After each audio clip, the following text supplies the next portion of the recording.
तो बिहार बोर्ड 2026 में सभी क्लास के 12 के सभी स्टूडेंट के लिए क्वेश्चन पेपर लेके आ चुके हैं।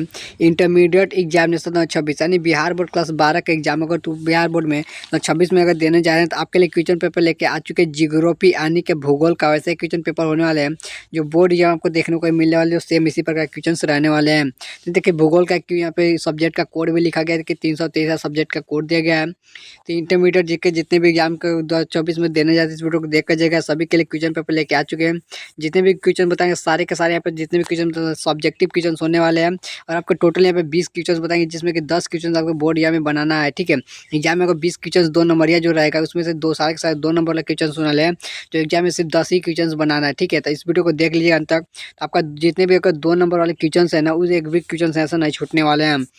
तो यहाँ पे पहला क्वेश्चन देखिएगा कि यहाँ पे देखिए कि शुष्क कृषि क्या है। तो उत्तर में देखना लिखना है कि कम वर्षा वाले क्षेत्र में 75 सेंटीमीटर से कम बिना सिंचाई की सीमित सिंचाई की जाने वाली कृषि को ही शुष्क कृषि कहते हैं। तो इस प्रकार आंसर लिखिएगा। तो आपको मैं बहुत ही आसान तरीके से आपके लिए क्वेश्चन पेपर लिख के लाए हैं। तो इस सभी क्वेश्चन को देख लीजिए। यहाँ से जितने भी 2 नंबर क्वेश्चन एक भी क्वेश्चन आपको बोर्ड एग्जाम में नहीं छूटने वाला है। तो वीडियो में अंत तक बने रहेगा। क्वेश्चन नंबर 2 को चलिए। क्वेश्चन नंबर 2 पे चलते हैं। क्वेश्चन नंबर 2 में देखिए हमसे क्या पूछा जा रहा है कि प्रवास के 2 यानी कि प्रतिकर्षण कारकों का उल्लेख करना है। अगर एग्जाम में अगर जितना पूछा जाता है उतना ही आंसर देना है। हमसे देखिए पूछा जा रहा है कि यहाँ पे 2 पूछा जा रहा है, हमें यहाँ पे 2 का ही आंसर देना है। जैसे पहला में हम उत्तर में लिखेंगे कि पहला बेरोजगारी, दूसरा हो गया गरीबी। तो इस प्रकार अगर हमसे 2 पूछा जाए तो 2 ही एग्जाम्पल दीजिएगा और इसमें आपको पॉइंट देकर लिखना है ताकि आपका यहाँ पे एक भी नंबर नहीं कटेगा। ठीक है, पॉइंट देना बहुत ही मेन जरूरी होता है, सब दे दीजिएगा तो आपको 2 पॉइंट के लिए 2 नंबर मिल जाएंगे।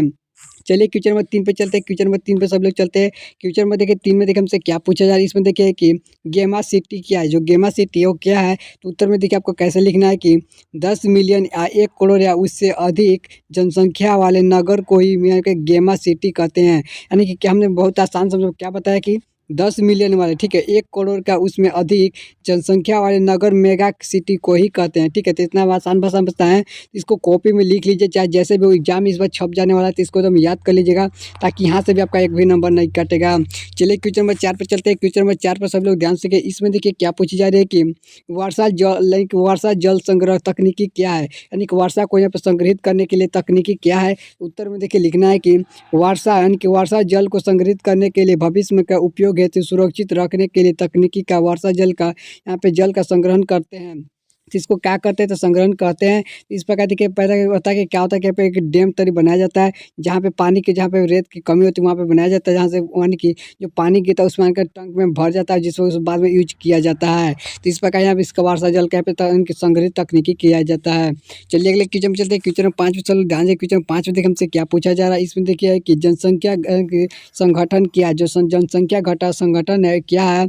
उत्तर में देखिए आपको लिखना है कि जनसंख्या की आयु, लिंग, साक्षरता, व्यवसाय के आदि के अनुसार संरचनाएं को जनसंख्या संगठन कहते हैं। तो इस प्रकार मैंने आपके लिए बहुत ही आसान शब्दों में लिखा है, तो आप इसको ध्यान से देख लीजिए और कॉपी में लिख लीजिए। वीडियो को 2 से 3 बार देख लीजिए ताकि आपको ये याद हो जाए।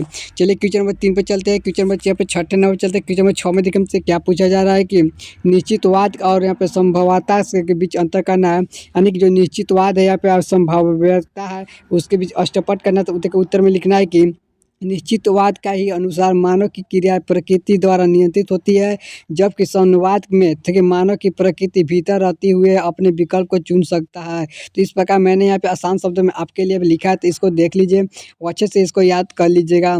चलिए अगले क्वेश्चन पर चलते हैं। क्वेश्चन नंबर 7 पर चलते हैं। क्वेश्चन नंबर 7 पर सब लोग ध्यान से देखिए। इसमें देखिए क्या है कि भूमध्य सागरीय के कृषि के महत्व को लिखिए। यानी कि भूमध्य जो सागरीय है उसको कृषि का महत्व लिखना है। देखिए उत्तर में कैसे लिखना है कि यह फल नहीं कि जो यह फल है अंगूर, जैतून आदि उत्पादन में महत्वपूर्ण तथा यानी कि निर्यात को बढ़ावा देती है।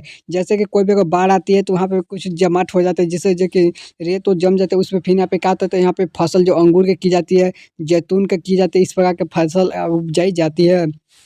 चलिए क्वेश्चन नंबर 8 पे चलते हैं। क्वेश्चन नंबर 8 में सब लोग देख लीजिए। अभी तक अगर चैनल को सब्सक्राइब नहीं करते फटाफट सब लोग सब्सक्राइब कीजिए और जितने भी क्वेश्चन बताए 4 फरवरी को जो आपका बोर्ड एग्जाम होने वाला है उसमें डायरेक्टली देखने को मिलने वाले हैं। जियोग्राफी का क्वेश्चन हो गए।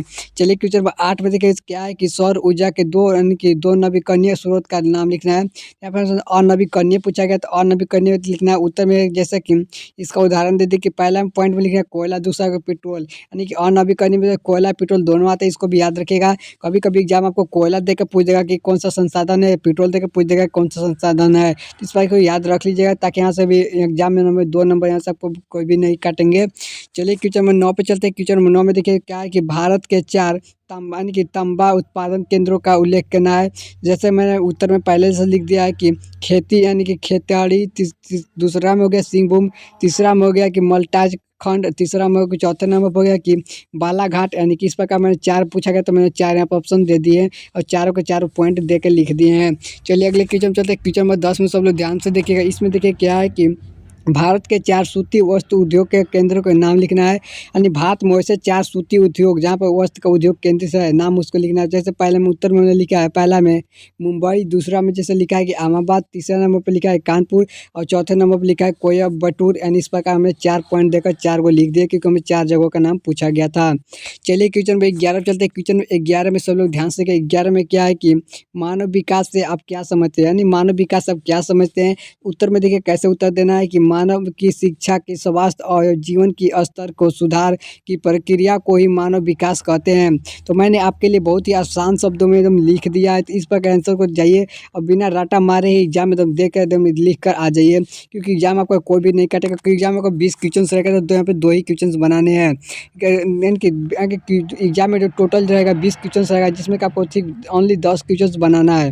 तो जो सारे के सारे 2 नंबर वाले क्वेश्चन होंगे। क्वेश्चन नंबर 12 में क्या है कि ऋणात्मक व्यापार संतुलन क्या है। तो इसको देखो उत्तर कैसे लिखना है कि जब आयात का मूल्य निर्यात से अधिक हो तो उसे ऋण यानी कि ऋणात्मक व्यापार का संतुल्य कहते हैं। तो इस प्रकार मैंने इसका आंसर दे दिया। चलिए अगले क्वेश्चन चलते हैं। क्वेश्चन नंबर 13 में सब लोग ध्यान देंगे। इसमें देखिए क्या है कि इसके हुए कि उत्तर भारत के 2 लौह इस्पात उद्योगों केंद्र का नाम लिखना है जो पे उत्तर भारत की ओर है। तो देखिए उत्तर हमने लिखा है जैसे कि पहला में लिखा है दुर्गापुर, दूसरा में लिखा है बोकारो।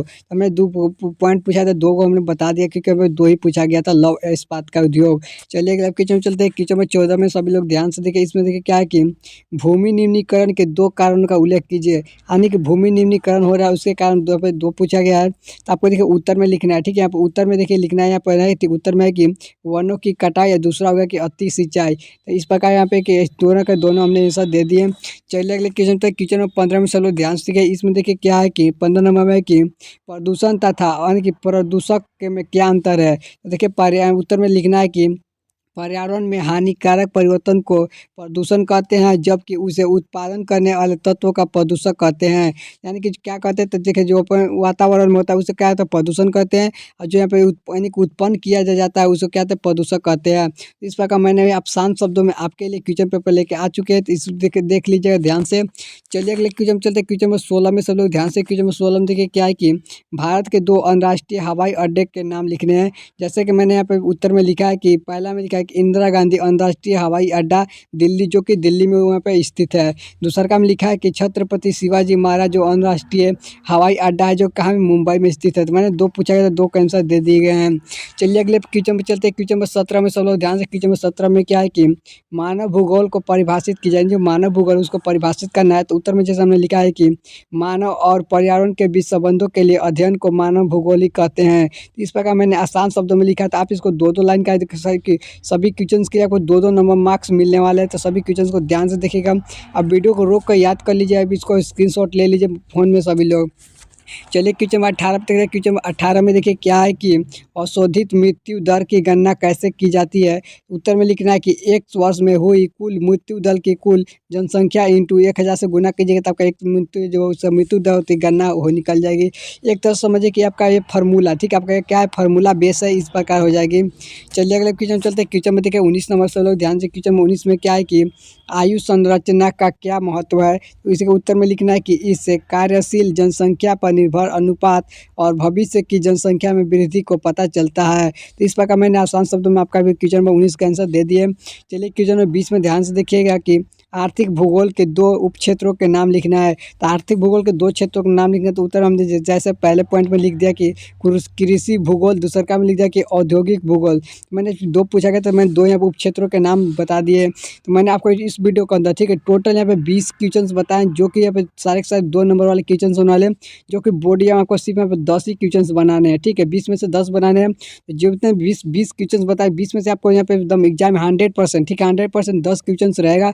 आप जाकर देख लीजिए कि सेम यही क्वेश्चन जो रहेगा कि 10 क्वेश्चन डायरेक्टली देखने को मिलने वाले हैं। तो अगर वीडियो पसंद है वीडियो को लाइक कीजिए, चैनल पर पहली बार चैनल सब्सक्राइब कर लीजिएगा। 2026 में बिहार बोर्ड के एग्जाम दे रहे हैं तो सभी सब तो मिलते हैं किसी अगले वीडियो के साथ।